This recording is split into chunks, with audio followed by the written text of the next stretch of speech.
But I do think that when you study the people that do something very big, I'm not talking about small, I'm talking really, really big. We're talking about some interesting people today.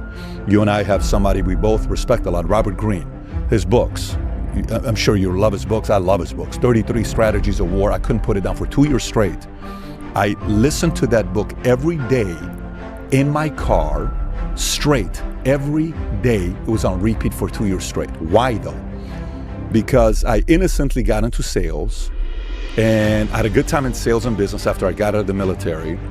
And I wanted to be a bodybuilder, and then I realized I'm 6'4". It's not going to work for bodybuilding to win Mr. Olympia because everybody's 5'8", 5'9", 5'10", maybe 5'11", Ronnie Coleman. But the 6'4" days are behind us. Even Lou Ferrigno didn't win at that height.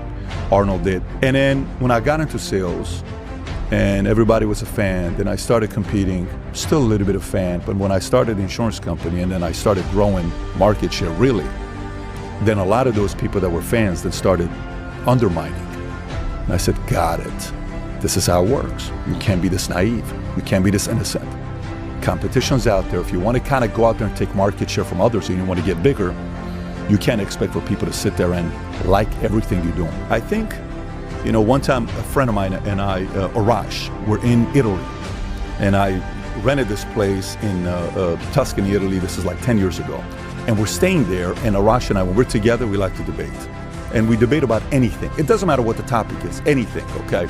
He's like the Middle Eastern Bradley Cooper, too good looking of a guy, one of those guys, kind of like you, a good looking guy, he's a good looking guy. So we have a 3-hour drive to Cinque Terre, okay? It's a beautiful place you go to, and it's a long drive to go to it. You know what we're debating about? Love. Here's what the question was. Can you love somebody? Define love for me. He says, love is a feeling. It's emotion. It's this. So great. I said, say you're in jail. Your wife is somewhere else. How does she know you love her? How do you show her love? Is love a verb? Is love a feeling? Is love a noun? We're having this conversation, right? And then you realize the risk of loving is worth it. I can't imagine living life without having that love. It introduces you to a person you've not met before. Man, a great enemy does that as well. A formidable enemy is going to introduce you to a person you've not seen before.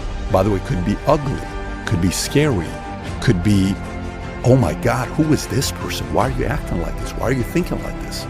So most of us, when we see, it's almost like that, the movie Venom. It's one of my son's favorite movie, right? The Venom comes in, it's like, there's an ugly side to it if you lose control of it, right? And you become reckless, then you hurt people around you.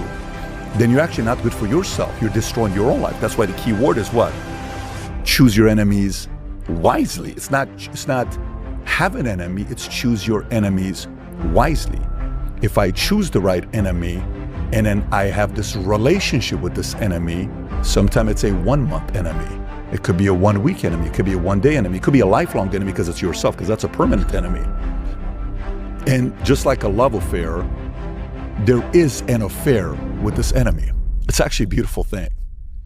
I love the idea of it bringing out a side of you that you didn't know, bringing out a person inside of you that you weren't aware existed.